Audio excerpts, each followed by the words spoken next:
D&D players of Reddit, what is your most creative character you've seen someone play as? Part 2. I once kidnapped a player character wizard and replaced them with a high-level illusion created by the big bad evil guy. The player then had to control the illusion from the perspective of the BBEG, pretending to still be a member of the party. It was surprisingly effective. Just as they reached the BBEG, they were slowly realizing he wasn't helping much anymore. I once played as a necromancer bard on a quest to create the world's greatest dancing zombie music video routine. He tried to pitch Cthulhu to be the headlining act. I played with a 100% randomly generated character. I had a decent combo of class and race, half-elf and ranger, but my stats were completely dysfunctional for a ranger. My worst stats by far were dex and wisdom. In fact, they were the worst in the group. I was the ranger that could do everything a ranger was not supposed to do, and nothing that a ranger was actually supposed to do. In plain English, a monk who fought everything by punching it repeatedly in the dick. Pathfinder monk with the maneuver master archetype who spammed dirty trick maneuvers. The look on the DM's face was priceless when they read the rules. I tripped the tiger. Okay. Yep, tiger is now prone. I elbow dropped the tiger in his fierce dick. Okay, so a regular unarmed strike? Oh no. There are rules for that. No, there aren't. I beg to differ. Huh, I guess you can punch the tiger in the dick. All the fights went from epic fantasy battles to this monk pocket sanding, dick punching, and pantsing his way through every enemy. I currently have a character that is a cat. The cat speaks common, but no one in the party knows it because she prefers to speak cat, which means only 2 members of the party can actually talk to her. She's not always super smart. Once there was a fight in a warehouse and she didn't feel like fighting. So she took a nap on one of the stacks and didn't wake up when the stack caught on fire. Another party member had to rescue her. On the other hand, she once bit someone's butt so hard, she nearly killed them. I didn't experience this firsthand, but my brother once played as a rogue assassin who had his tongue removed, so he couldn't speak in an intelligible manner. Everyone he tried to talk with, including party members, had to make a roll to see if they understood him. Luckily, one of his party members rolled a nat 20 on his first attempt, so the DM ruled that they would always be able to understand each other.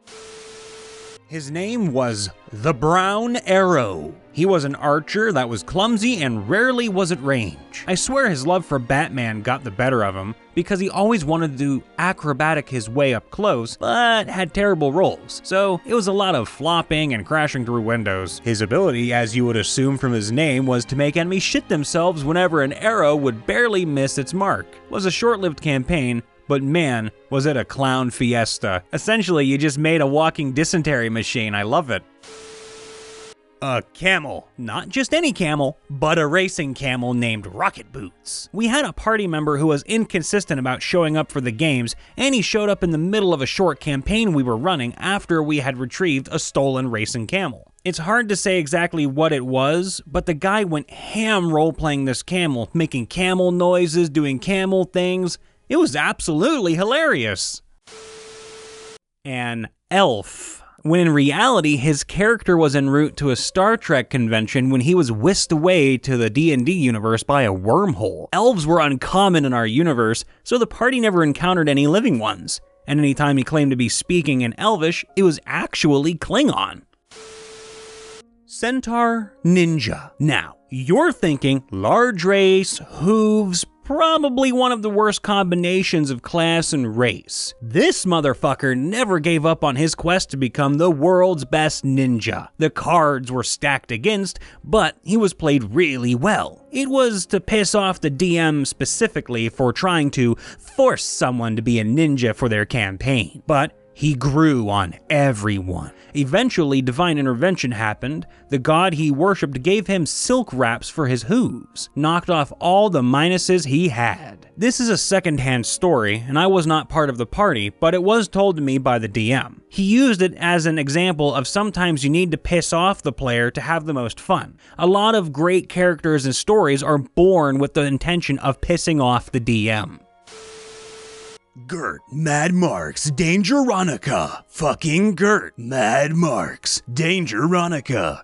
a militant 7'4" lesbian armed with a sickle and hammer, looking like the unholy offspring of Zarya from Overwatch and Arnold Schwarzenegger, on a committed mission to bring communism to the impoverished denizens of the survivors of England through violence. She also did nothing but murder men for every month of the year except for March, which was the breeding season, during which she'd fuck them first. This is bad. As a GM, it was the first character that honestly made me reconsider my life choices. And this was in a game that had Willem Dafoe harvesting stem cells from aborted fetuses to stay young. I am so sorry if this story offended anybody, but at the same time, that is the creepiest and weirdest but most unique fucking story I've ever heard about D&D shit anywhere. Ugh. I played a human fighter. He was a carpenter, had a wife and children. He was really a kind man. So kind, in fact, he didn't carry a weapon. He was non-violent. His flaw, however, was that he had a massive malignant brain tumor pressing on his amygdala. Since they didn't have CAT scans in this universe, no one knew that he had inoperable brain cancer. Whenever our party was in a situation that caused great stress, like combat for example, my character would slip into a sort of trance and go on a rampage in the battlefield. He was absolutely stacked in combat, so he would absolutely clean the hell up when it hit the fan. The gentle carpenter would turn into a snarling, mumbling maniac who royally shitted on anyone who dared oppose him. He would come out of the trance with no memory of the fighting. Since he didn't carry a weapon, this required some creativity, so I made my character a master of improvised weaponry. Before combat, I would ask the DM if there is anything in the room I could lift above my head. Whatever was nearest was what I would use as a weapon. Chairs, stones, dead enemy's femur, you name it. My character was a whirlwind of bottles, debris, and the occasional small animal. Oh no. A true force to be reckoned with. His name was Buin the Machine Rodriguez. It wasn't in his backstory. He kind of fell into it because of the party, and he just leaned into it hard. Half-orc barbarian with int of like 6, who became convinced he was a paladin of the god Khorne. He meant Cord, because the sorcerer in the party had the wild magic trait, and the magic effects kept aligning with the barbarian's goals. Like, one time the barbarian was trying to kill some townsfolk who he was convinced were evil, and the wild mage tried to sleep him, or something to that effect, to prevent him from killing innocent commoners. And instead, the wild magic shocked both of the townsfolk with a lightning bolt and killed them. So, to the barbarian, he just saw his god smite his enemies. It was uncanny how well the player made it work, and how often the wild magic rolled in favor of his low intelligence character seeing signs from God.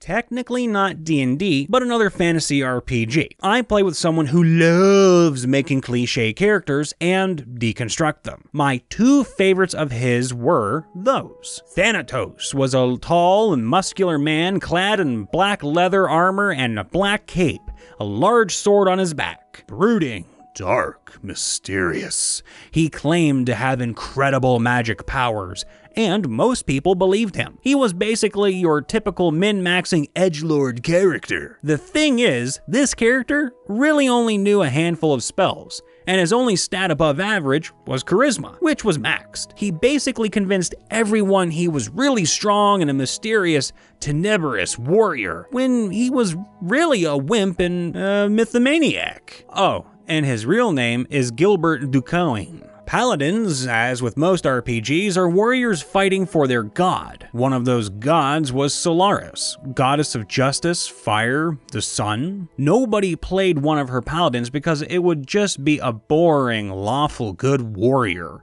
Except for this player, who creates a character named Maximilian Wolfgang Tiberius von Nochtenberg. What the fuck? I hope I pronounced that right. Our DM was pissed when he heard the name. Luckily, we just called him Sir Maximilian, which was easier. Maximilian looked like your typical WoW paladin, oversized hammer included. But he was far from lawful good, went into lawful stupid territory and played it masterfully. Maximilian looked for any slight breaking of a law code to inflict a divine punition on the criminal, no matter how small the crime. It was usually death. The thing is, he condemned common thieves as much as nobles. After we were given a mission to murder someone, he derailed the campaign for the better by trying to arrest the king who gave us the mission, and ended the session by calling an entire army of Solaris's followers to take the king's castle, transforming an infiltration and murder scenario into an epic siege and battle. A noble cultist of chaos. Officially, he is an ambassador. Officiously, he was exiled after eating his son. An old shaman by day, freedom fighter, and terrorist by night. Another character had a job of arresting said terrorists. 'Twas a fun game. Friend was a hobbit who had the ability to once a day pull anything from his bag, which could reasonably fit. Problem was, why does a hobbit have these things? Naturally, he made the character as a kleptomaniac who constantly took everything in sight. Got us all in a few scruffs along the way. Tabaxi Swamp Druid that took Magic Initiate Wizard just to gain access to Find Familiar and get an ethereal house cat. We call her the Crazy Cat Lady. Concept-wise, a dwarf rogue who was amassing precious metals and gems so he could have a perfect metal wife crafted for himself. Gave a nice goal to a neutral character. In Pathfinder, an Undyne hunter / war priest who had an unfortunate set of circumstances. He had trained as a druid but set fire to a grove, so he then started training with a ranger, but accidentally killed his animal companions. After he destroyed a dam and flooded a basin, he got kicked out and traveled with a hedge mage. Then showed up one day in town with a chicken under one arm named Friendier, and wound up espousing the glory of a god of knowledge. No one ever guessed that he was evil, or questioned why there was only one accidentally in his backstory. I've seen and played some creative ones. A cleric who didn't know he was a cleric. He just thought he was a farmer who was very religious and lucky. A psionic centaur. A hard-boiled spell-casting detective. A dual-class healer/thief who would pick pockets as he theatrically healed people. A jester who was actively working against the party in plain sight. A para-elemental mage who focused on smoke and had all sorts of smoke-related spells. We had a player play a necromancer called Bone Daddy. His life ambition was to build a benign society of skeletons. We had to change up a few rules to accommodate him, but he basically spent every day, every minute making skeletons. The party would be fighting, and he would just be making skeletons. The party would look for shit to do in town or gather information. He'd just be making skeletons. Every single combat interaction was handled by cantrips, since he just made skeletons the entire time. While the rest of the party went carousing between sessions, he'd be gathering bones and making skeletons. When the party needed his skeletons the most, they couldn't help, because apparently they were skeleton lumberjacks, skeleton bakers, and skeleton fishermen. Eventually, we had the feeling that he wasn't playing the same game as we were. He ended the game with a peaceful skeleton village of 100 people before everybody died. A bard who didn't know he had magic powers. While performing the lead in a play, lore-specific Robin Hood, his character took a serious blow to the head and came to believe he was actually Robin Hood. He ran off into a remote lumber town to live in the forest and recruit people into his gang to fight the evil sheriff. Sheriff of Woodhurst is actually a pretty nice guy, and Robin Hood is pretty much considered a crazy, egotistical hermit who lives in the woods and plays pranks on the sheriff. Anyway, his boisterous speeches manifest his bard spells, but he doesn't realize it's magic, and just thinks that he is just that awesome. But the character's meet session, 2 players were sent by the Bard College to find him, and it provided something more interesting than everyone bumps into each other in a tavern. Hey everybody, Brian here, wishing all of you a good morning, a good afternoon, evening, or night, and I'm hoping that everybody out there is staying safe, and that your days are going well regardless of the chaotic state this world is currently in. And trust me, I know the world is messed up for a lot of us out there, and for one reason or another it can cause a lot of stress for all of us. Believe me, I know. But only by being good to ourselves and good folk to everybody out there can we really get the quote-unquote good ending, so to speak. This goes for every facet in life, from financial to physical, mental, and everything in between. Remember, life is a rare and precious and valuable thing, something to be cherished by all, even you. Yeah, you, the listener, the nerdy guy or gal out there listening, you matter, and I want you to know it. From the cats and dogs you love, to the plants you tend to in the garden, to your neighbor and your family, you, all of you matter, as do those you love, regardless if they're your feline friend or that tree that you and your father or grandfather or whatever planted out in the back garden 10, 20, 30, 40 years ago. All of you deserve the happiness in this world and the love in this world. And I mean that from the bottom of my frickin' heart, okay?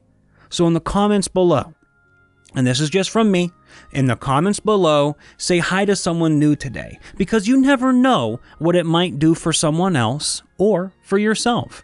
You could make a new friend or make someone's day just a little bit better because someone acknowledged them and said hi, or someone acknowledged you and said hi back. You never know. Remember the old days where we had pen pals? I barely missed that era, and I still wish that we could have pen pals today, but most people use email or something else. But anyway, speaking of comments, if you'd like to ever share a story with us to do with D&D, Pathfinder, any tabletop RPG or game in general, you're welcome to do so in the comments below or in our subreddit. Link's always going to be in the description.